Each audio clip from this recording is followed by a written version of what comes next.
Hello. Hi, it's me again, Ramirez. Back at it again to bother people. Absolutely nothing.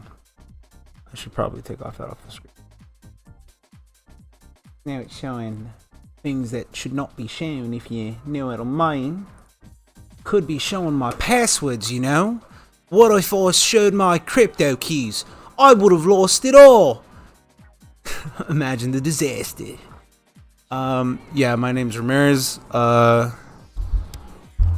Frogbearzilla is the domain that I own. I own another one, which I plan to make a clothing brand, but whenever I have time to still work on that. Yeah, I called this stream specifically The Sound of Common Sense. Only because I had no other idea to what to call it, and I was watching like a bunch of Thomas Paine stuff. And,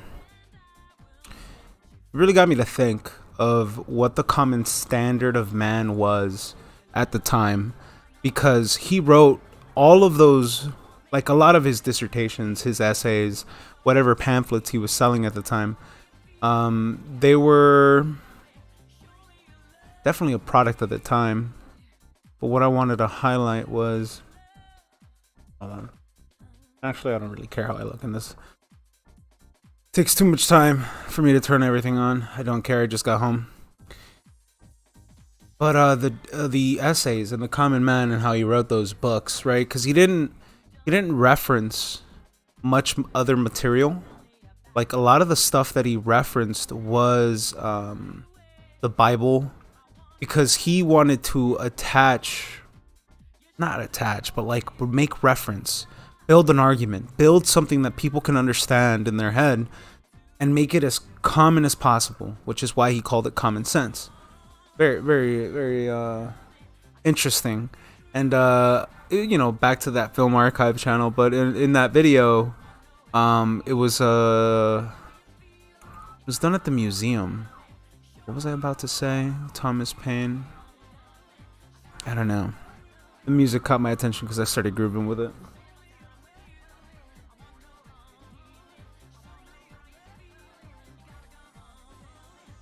But I found myself thinking, like, we need a modern telling of common sense, but it would be so large and vast, it wouldn't just encompass politics.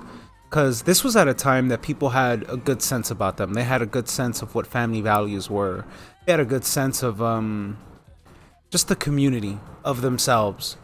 And I found it very interesting how, like, somebody could shape an entire, you know, you could call it a propagandist campaign, because in reality, what he was largely trying to do was influence the minds of people and influence the minds of the masses, because he knew that's where the war really won.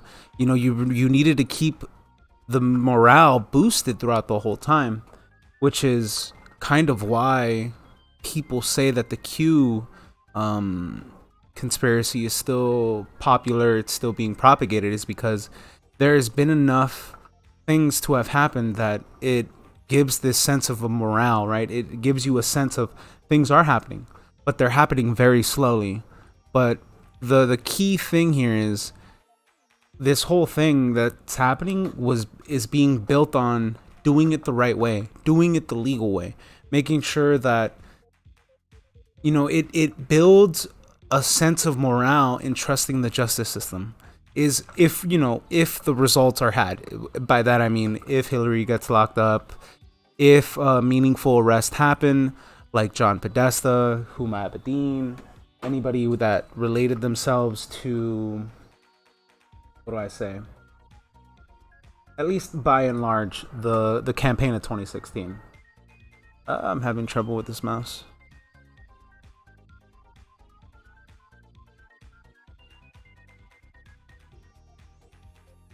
Can't grab my drink.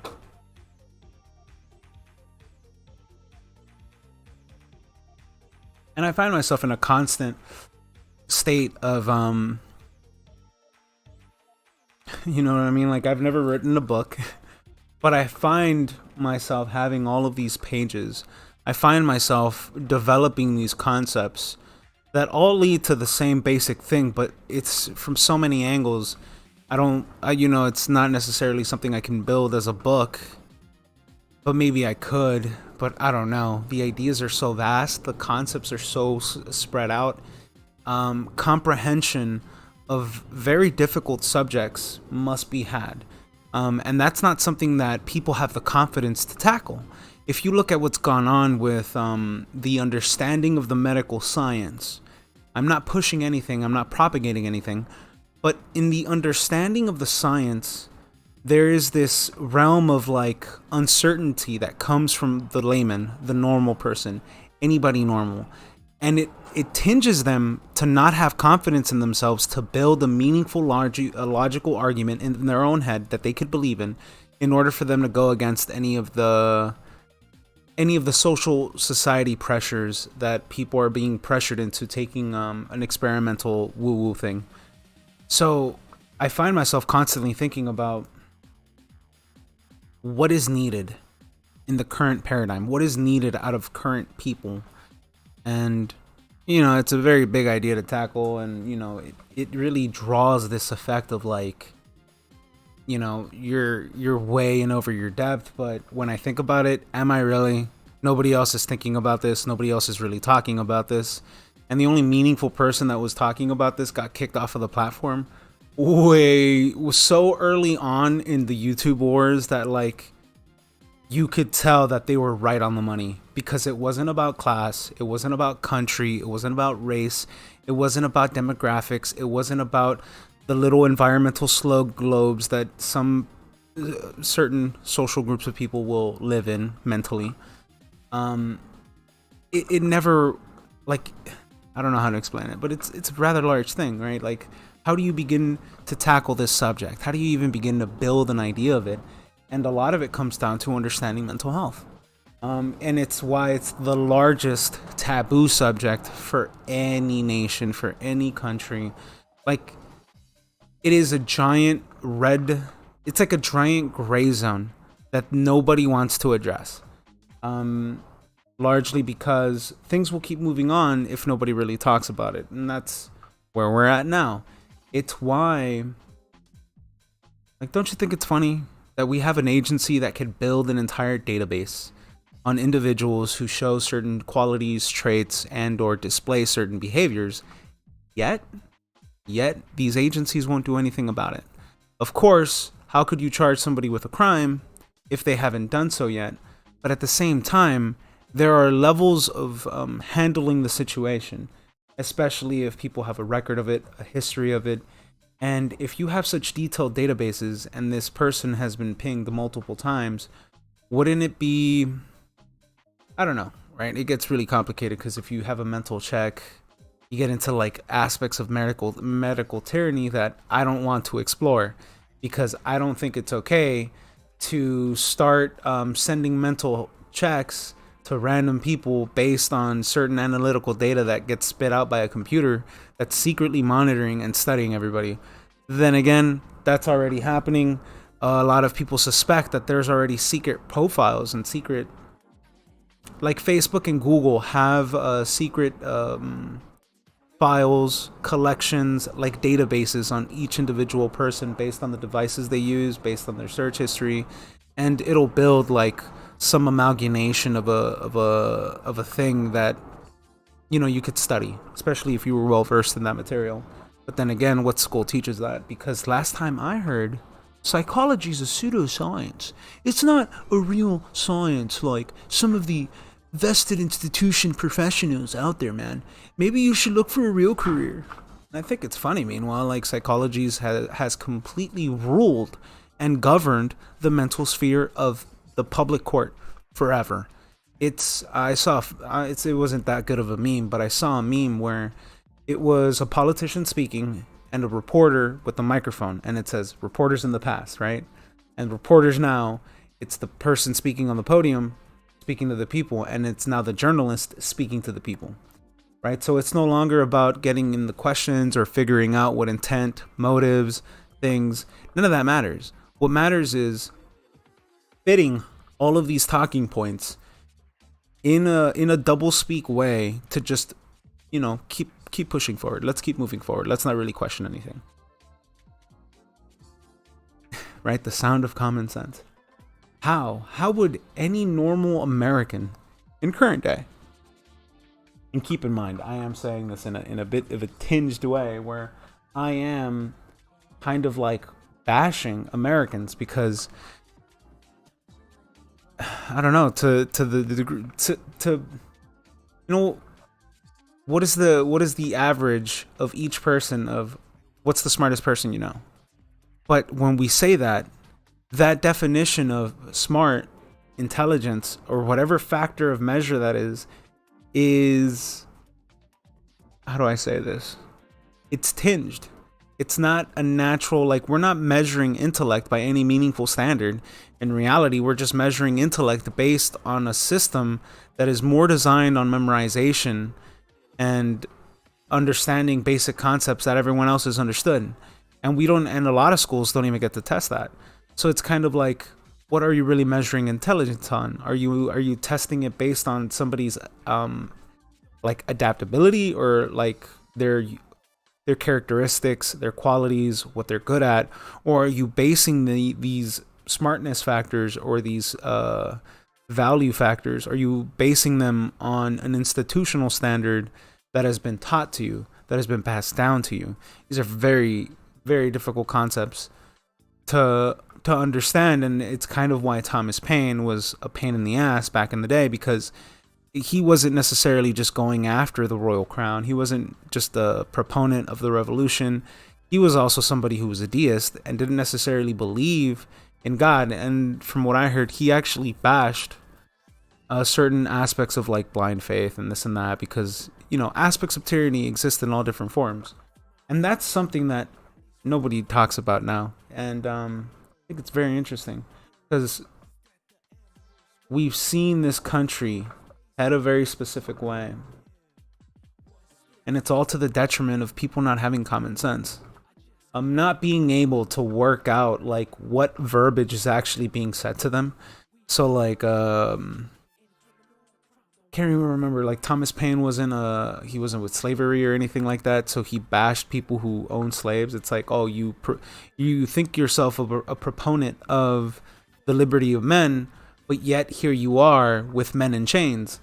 And that's like, that's when you're really dissecting the woo-woo, because how could, like, it's, you know, it's a double standard, but it's so ironic that I think it's hilarious, where it's like, wow, there was somebody with common sense. And it was because they're not playing the rhetoric game. To them, it's like, no, we're either playing this full on and we're going to address the issue, or are we just going to play these half-ass games where we make very fine line definitive definitions for one class of people and not another? Because, right, this was back in like colonial days. Later into the 1800s, you see a lot of discrimination against the Irish, the Dutch, and everybody who isn't of a particular lineage of white. So it plays into this sphere of like not who you can trust, but it's more like you're only really beneficial to the system when you're beneficial to the system. And when you start working out of these paradigms, you know, they'll find ways to get rid of you. At least that's been something we've seen. It's been a repeating motif. I'm not trying to bash anybody. But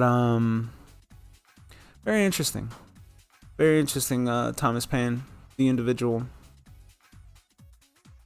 You know, while watching that whole thing, it just made me think like, maybe I should read these things and like try to make a modern interpretation of it. But knowing me, my OCD, and knowing how I like to fully encompass a variety of systems in order to kind of flesh out the idea, make sure I have all angles covered in the realm of understanding of people that are living in the current age, which is very difficult to do because the standards are very different, because there are very few books that I can pull from that every American knows. Not every American knows their Bible. Not every American reads. Not every American, right? Like, there are very few books that Americans read, and most of it is propaganda picked out by the state, like Fahrenheit 451, 1984, Nights by whatever, Elijah, whatever. What else did we read that I would consider like something that everybody read? Probably like A Mockingbird, To Kill a Mockingbird. What was that, Mark Twain? I don't think everybody read that. I think that was my AP English class. But again, it goes into this, what literature could I use? And then it dawned on me, fuck the literature, TV shows. And as much as I hate that idea of using TV shows to be like, yeah, this is where I'm gonna pull a lot of my references from to build an idea in somebody's head, it really, right? I even have to, I would even have to discuss the fact that I couldn't use literature to describe to the person that I would be writing this piece of literature for, to tell them like, the fact that I can't give you book references, the fact that we can't use references that are from literary sources, shows you that there is a disconnect between all Americans. In large, because we didn't grow up the same. Each school district has a slight tinge to it. They all have their own way of teaching things. And it's just like, right, how could you write a book in today's age, call it common sense, and then think that every American could understand these things? Nah, bro, like you have actual Americans who live in such a disjointed world that if it isn't a trend, if it wasn't on the market, or if it wasn't how do I say this? It had to be an idea that was implanted to them by some form of authority that they respect. That's how a lot of these trends work nowadays. And if it doesn't fit into that realm for them, well, you know, you get a lot of dumb shit. I don't know how to say that, but very interesting, right? That idea that I couldn't, you probably could, but at the same time, you're only playing in percentages. I believe you could write a book and it'll reach 70% of the American population. Or you can write it in such a way that it will, like 70% of America could probably pick it up and be like, wow, I really resonated with this. Anything further than that, I don't think so. Not to be like a huge doubter, but you know, I take into account that Zoomers, as it is now, their culture is by no means a book reading culture. And I don't mean to say that disparagingly. I'm just saying that the form of media has changed, of entertainment. Books are far fucking from it. Like, it's more likely for you to be able to write like a webtoon or a comic, or, you know, copy that manga style. You're better off betting money that you could write propaganda under the guise of comics and doing better that way than actually thinking that you could write like a common sense book. Because, you know, TV culture, where you know, American culture has become very like bread and circus. Like, the bread and circus has been so modified to such a degree that if you're not trying to propagandize people through these TV shows, some people won't even like, it won't really get through their head unless these scenarios are put before them. Because again, there has been a dummification of the American population, and that's a whole other, right? You could write a whole book on just that idea. How has not just the American government, but how have principalities, as in, right? It's one thing to have a position of power or a position of authority. It's another thing to be rich. It's another thing to pay people off. But there is one thing that is far different than any of these other things, and that's actually having power. That's actually having influence over things, right? It's like an individual, a family that have influence over, and they can exert it to such a degree that is far larger than their own. That's power, like true power. That lies only in the few hands of like a few people. And you've seen a very conservative effort from these people, making sure that none of these ideals or none of the Renaissance education standards of man exist in current day. You know what I mean? Like, they don't want you to know that you can go to court without a lawyer. They don't want you to know that, per se, there's an aspect to the judicial system that's called per se, as in you are the one filing all this, per se. There's a whole aspect of the legislative system that will assist you and aid you, because I don't know the long history of it, but through the course of history of Americans dealing with the legislative system, it has been designed in such a way that it favors the individual. So if you're willing to put the hours in and understand the rhetoric aspect of the discussion that happens in that table format with the judge, you could get pretty far. Like, it's kind of crazy, but it's a whole other aspect of woo-woo. But it all comes down to making sure you can't build common sense interpretations of your own. They'd rather leave you in a fear-based state, in a more ignorant state, because ignorance will breed that inferiority kind of like tinge inside of people, and that will kind of freeze people up. And like, that's what we have a generation of. We have a generation of people who will freeze and tense up at any time that very difficult things are presented to them. Like, it's a variety of things, but notice how they've built a variety of systems that kind of design people to end up this way. Or I'm not saying end up this way, I'm saying more like the system is designed in such a way where it'll give you two decisions at all times, but it will never give you the optimal decision. And the system is designed to breed bad habits, so you'll always make the shitty decision. And it's just a perpetual cycle of constantly making these bad decisions that are not necessarily the fault of the individual, right? I'm not trying to excuse shitty behavior, but I'm realistic with these things. And it wasn't necessarily the fault of the individual, and nor is it necessarily the fault of the community, but the fact that there were some external factors put into place that allow certain behavior, that allow the cultivation of certain decisions to be made. You know what I mean? Like, if a kid doesn't grow up with a dad, and the kid never learns how to handle rejection properly from the opposite sex, there are a variety of ways that that dude or that boy could retaliate because he didn't know how to handle that emotion, right? Like, it could go really bad. Bullying is one of the prime examples. We like to think that we care about bullying, but in reality, we fucking don't. Like, I don't give a fuck what anybody says. Like, recently I saw a video of a lady on a train who's going wild. I'm talking about wild. Like, smashing the seats, smashing the windows to the cart, and just, I don't know what was going on in there, but you could, wild, just wild. But she sits down next to this lady. One lady stands up and, I'm gone. I don't give a fuck. I'm gone. The other lady tries to get up.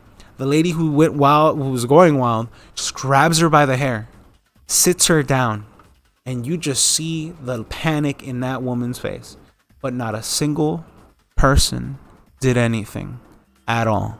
They all sat there and watched her as she just had that face of, I'm gonna die. They're not really gonna die, but like, you know what I mean? Like, you know, your day is fucking ruined for sure. And nobody did anything. And the one dude who actually walked over to do something was not American. You could tell that fool had an accent. So it goes to show you that Americans have been bred in such a way that they all freeze. Shit, even I'm probably guilty of it. I've probably never been in a situation where I actually tested myself on this, but I would probably freeze up too. Cause like, you know what I mean? Like, nobody was designed to handle each and every single situation, but at the same time, every single piece of media, every single piece of like advice, any single piece of thing that would be impressionable on a child through their cartoons, through their TV shows, it always was the same rhetoric. Turn the other cheek. Don't do anything. Leave it alone. Mind your own business. You're the protagonist to your own story, so you don't got to worry about anybody else. Like, it was always this tinged aspect of things where, put your head down, don't give a fuck. Just move on, fool. Like, fuck this shit. Like, I don't know where that comes from, but I find it completely detrimental to the way everything that we're seeing in society develop. Oh no. No. I always keep thinking that I fuck up the audio, but nah, I'm good. I'm good. Shit, dog.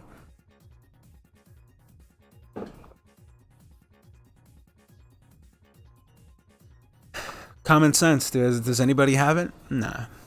That's why I love Descartes. One simple line, man. One simple line. Where you talk, it's like at the beginning of one, I think Meditations or something. Is it Meditations? I don't even know what it's called. I say I like Descartes, but I can't even remember where this quote's from. Where it was, every man thinks himself to be full of common sense. They feel like they don't lack it. They feel like they know, right? Like everybody knows. Like you don't gotta tell me. I know. Like every man thinks themselves full of it. That they don't lack anything. And that's literally everyone now. Everyone who thinks that they've graduated college. I'm not lacking. I have a full cup. They gave me a full cup. But I'm not allowed to look at the contents. But they gave me a full cup. Does it feel like you got a full cup? No, I don't know what you're talking about. Can you swish it around so we can hear if it's a full cup? No, you're not allowed to question the cup. What the fuck? That cup was given to me by an authorized source. There's no way that the person who gave me this cup would lie to me. None whatsoever, man. It's just like, okay. I've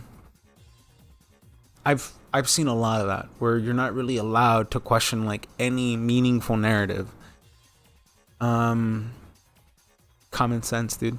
Something that's very lacking in a current day society. You know, I'm not saying to go read Thomas Paine.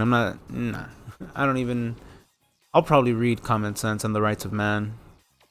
But very interesting to see that there was an individual who was like, y'all using doublespeak and y'all bitches, like, the fuck y'all niggas doing? Like, y'all need to cut this, like, right the fuck now. Like, stop the bullshit.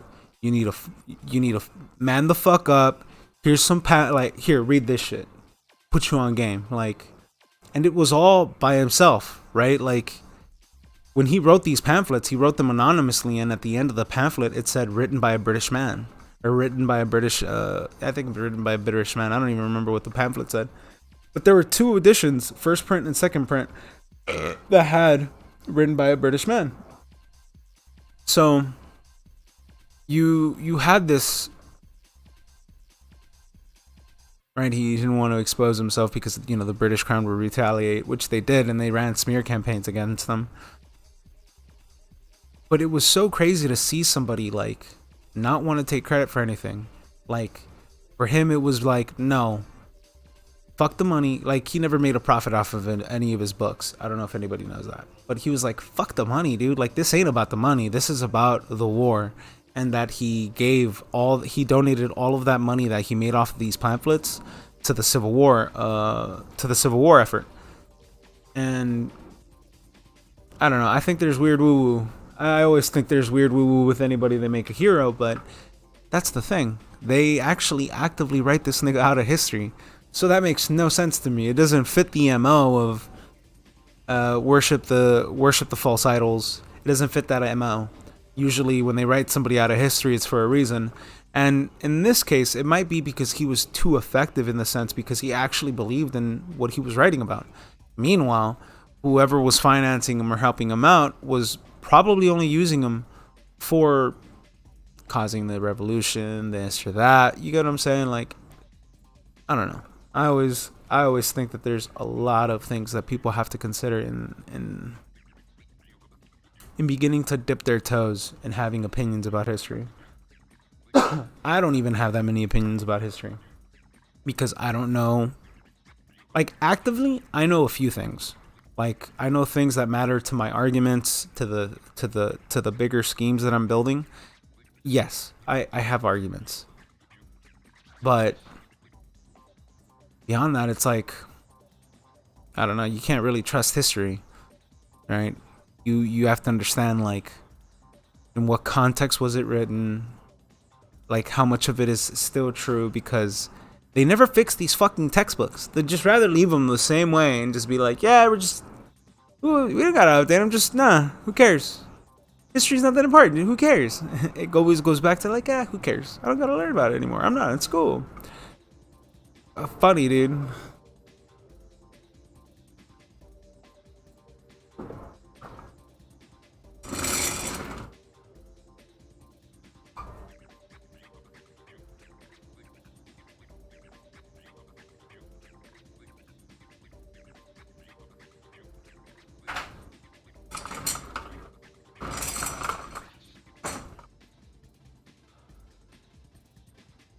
Very interesting. He was also a proponent to the French Revolution. But what did I want to talk about more with common sense? Oh yeah, common sense. Nobody has it anymore. There you go. That's the end of my stream. Haha.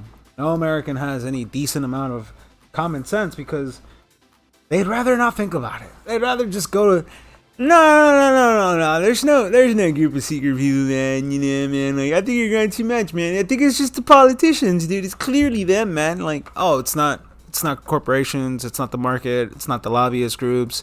It's not all of this money that's actually being actively funneled to these people. Like, they have nothing to. Nah, man. Because at the end of the day, man, you know, those politicians can make different decisions, dude. You know, like, what are you talking about, man? Like,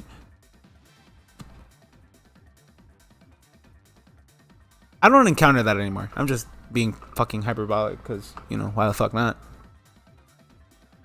But it's great.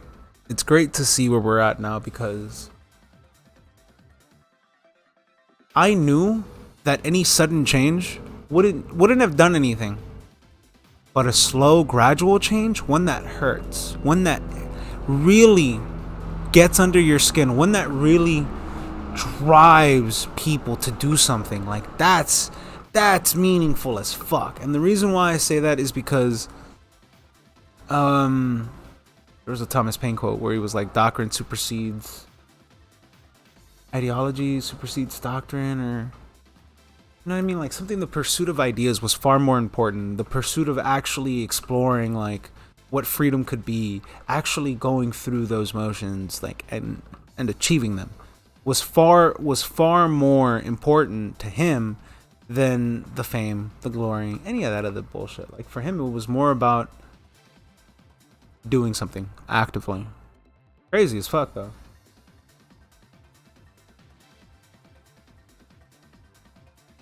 But yeah, actively gets written out of history. That was funny.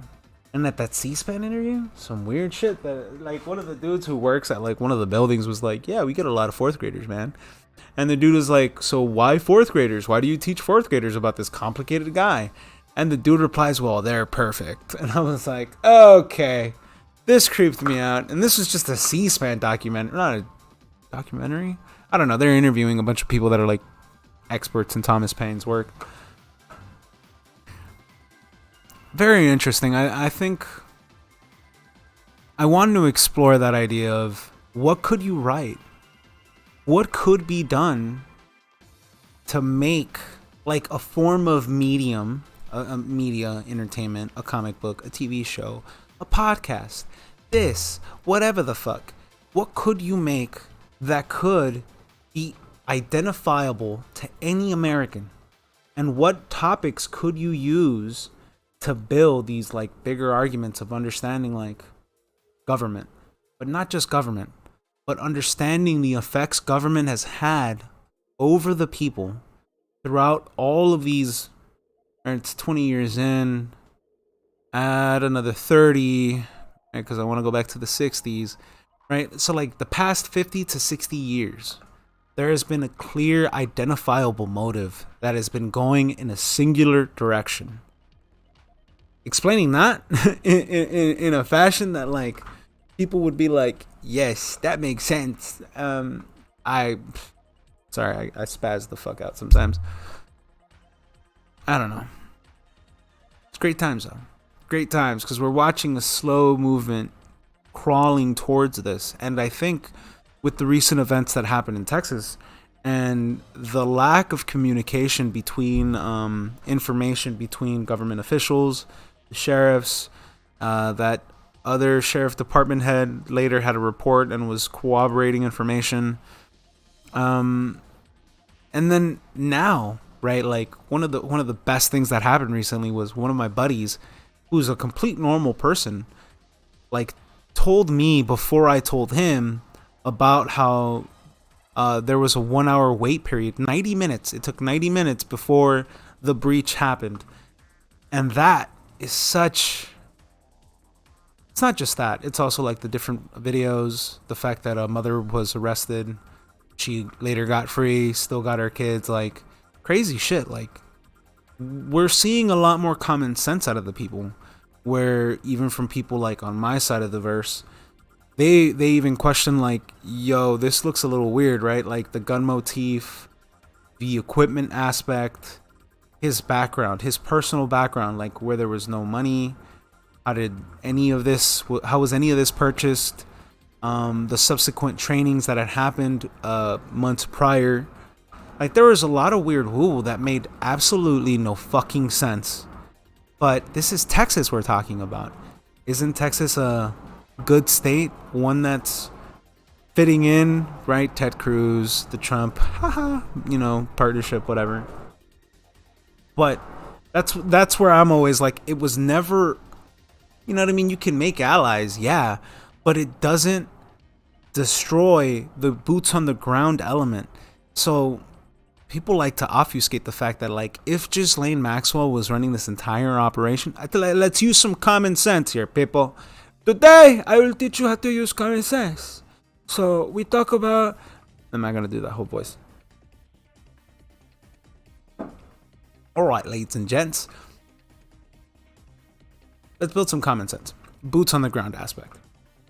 With any organized crime syndicate or with any organized crime gang, pushing operation where they're selling whatever the fuck they're selling, there needs to be a long chain in order for all of these events to happen, because you have to think about the money aspect.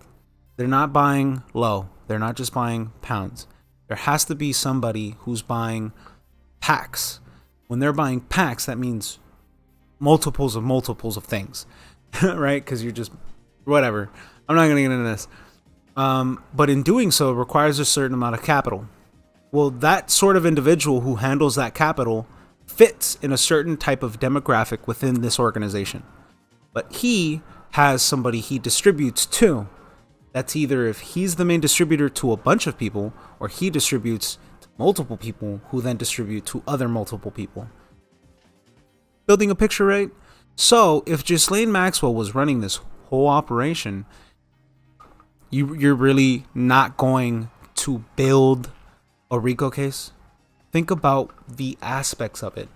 You need ports, you need boats, you need people, you need actual smugglers, you need kidnappers, you need buyers, you need suppliers, you need delivery, there needs to be a very organized effort in making sure that all of these things are checked off. So you're going to tell me that motherfuckers are going to build a RICO case and just, oh, they're going to do it in 2 months. People are delusional. Like, holy fuck, dude. To be fair, when I was arguing about these topics, it was primarily like people that were anywhere between my age at the time, which was 25, 26, to the ages of 18. So I was talking to a lot of people my age and much younger than me. So they always wanted this instant gratification. They always wanted this instant response. They wanted to go full 9 yards. No, we need federal tyranny. We need boots on the ground. We need doors busted in, without, like, right, removing the element of organized crime, how it works, the levels of it, the fact that there's blackmail involved. You're going to tell me that the sheriff's department aren't blackmailed? You're going to tell me that certain key positions who get to make decisions, who get to sign off on certain things, aren't a part of this entire network?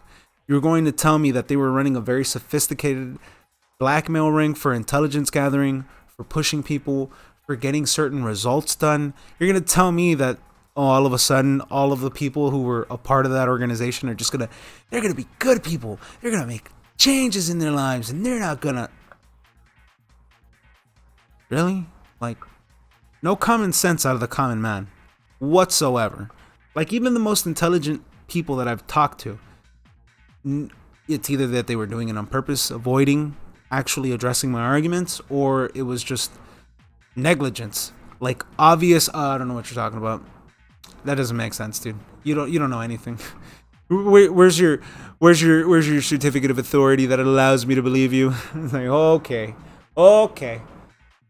Once I get too real, all of a sudden we lean back on, what's your source for that? You got any authority behind that? You got any institutional authority about that? You don't got that piece of paper, my boy? I'm sorry, boy. You're misinformation. I only respect people who are $100,000 in debt and have a piece of paper to prove it. The things people say without saying them. Does that make sense? What the fuck? That's the realm I always find myself in. And, you know, that's why Thomas Paine, I found him very interesting, where you're just like, oh, like, you were just that person. You were just the truther who kept looking at people making all these funny slide remarks and wording things in such ways where you were like, yo, y'all a bunch of spazzes. Like, what the fuck is going on here? And, you know, write that fool out of history for sure. He was a great proponent for the Civil War, but that isn't necessarily right. It's just like every revolutionary, they get rid of you first. They get rid of you first, my boy, because you had the people. And when you got the people on your side, it becomes very difficult for them to get rid of you. And, you know, woo. How long have I been on? Oh, I've been 45 minutes. Oh my, the big 45. If we know what that is, that's Donald J. Trump. Oh yeah.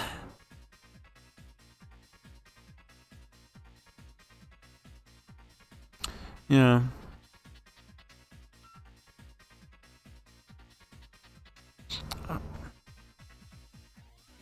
I got lost in thought. Couldn't remember what I was talking about initially, so now I'm kinda stuck. Looking like a fool on the computer. Oh my. Either way. Common sense. And just how people have strayed so far into whatever the fuck we're at now. It's like, oh my. We're all drowning and nobody knows how to swim. Oh yeah, I actually don't know how to swim. That's very bad. I think things need to be done on that front. I don't know what else to talk about. I think I talked about enough of common sense and the lack of it. Oh no, but we need to use federal tyranny to make sure we get rid of all the minorities. That's how we'll have a utopia. And I'm like thinking to myself, bro, that would completely cripple the country, and it would put you in such a state where other foreign powers would look at you and be like, yo, now is the time to strike. Because I don't think you understand how much America's been built on the back of this entire industry, has been built on the back of minorities and cheap labor. There's a reason why they bring over cheap labor to the States. You want to know the big secret? They don't got a social security number. So that means they're not guaranteed rights. So that means I could abuse the fuck out of them however I want. You know what I mean? Like, people don't... You know what I'm saying? Like, what the fuck, dude?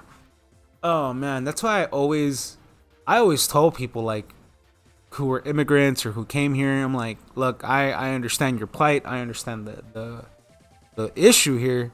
And, like, some of the people I knew literally grew up their whole lives here, but they weren't born over here. So, put me in an awkward situation, but at the same time, like, I pointed it out to them, like, we keep saying all this shit, but we keep getting affected the most out of this. Like, do you not realize, like, they bring over cheap labor just to abuse the fuck out of you because you're not guaranteed any rights? And then by the time you grow up, guess what happens to you? You don't get jack shit. You don't get jack shit.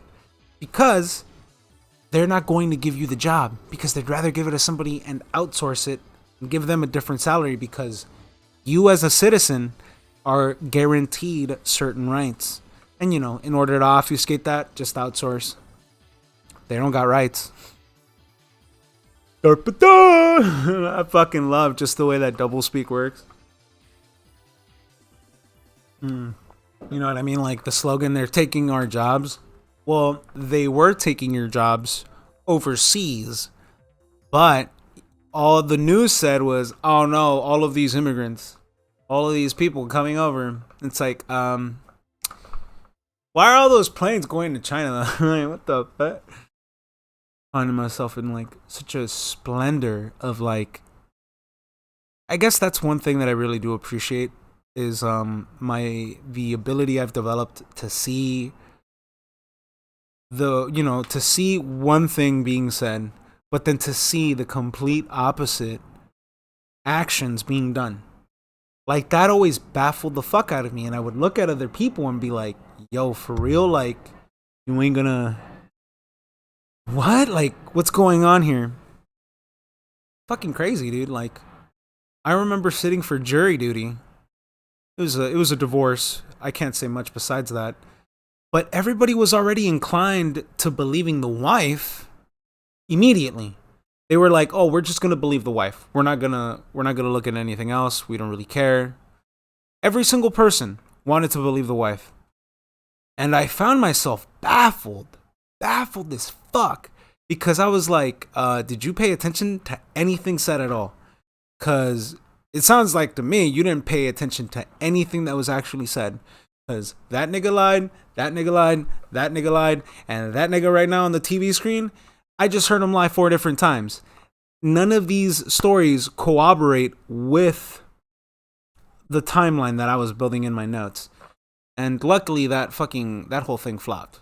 Like, that whole thing flopped.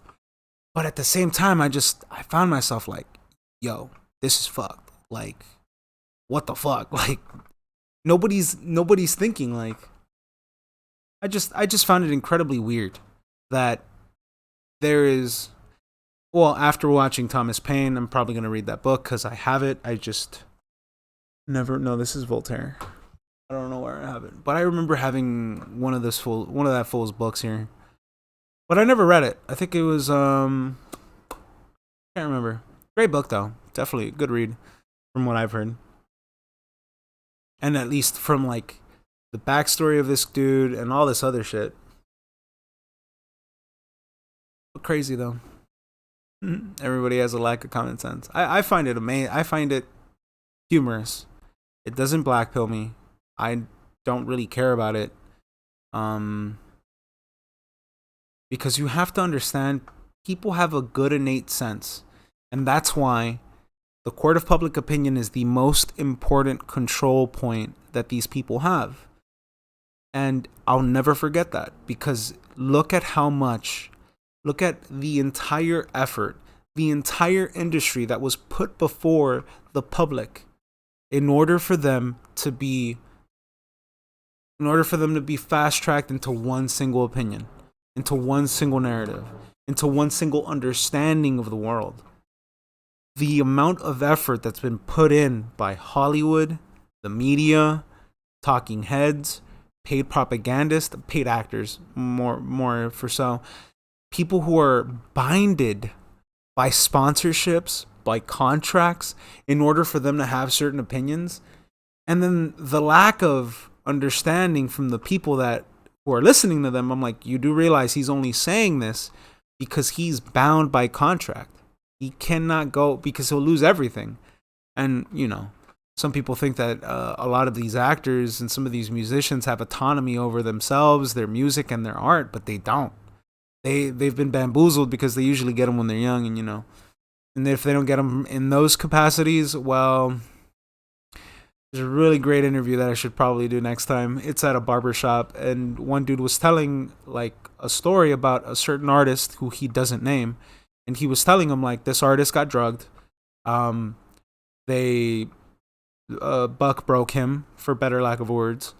And when the company that was offering them that music contract, when they showed up in the contract, they're like, all right, this is what we're going to give you. And the artist was like, are you fucking joking? You're not going to just give me this. Well, they showed him the video of him getting completely buck broken while drugged out. And he's like, so you were saying? Oh, this is what you're going to give me? All right, I'll sign. And you'll never show that? Oh, okay, I'll do whatever you want. And you know what I mean? Like, and this isn't new. This has been done throughout the course of history. of getting certain people of affluence, of power, of this or that, getting them, blackmailing them. I think a predominant figure that was blackmailed in American history was John Adams. He was caught fucking somebody else's wife, but the husband was like, "No, you can keep doing that, but you gotta pay me and you gotta do me favors." And you know what I mean, like thirst traps. I'm joking, but yeah, good chat. I spoke for 54 minutes and 15 seconds. I think I did a rather good job. Stay tuned for Friday nights at the Rabbit Hole Network. Hopefully I'll catch you there. Stay tuned for also Saturday. My name is Ramirez, frogbear.zil. Catch us anytime. Yeah. Homie out.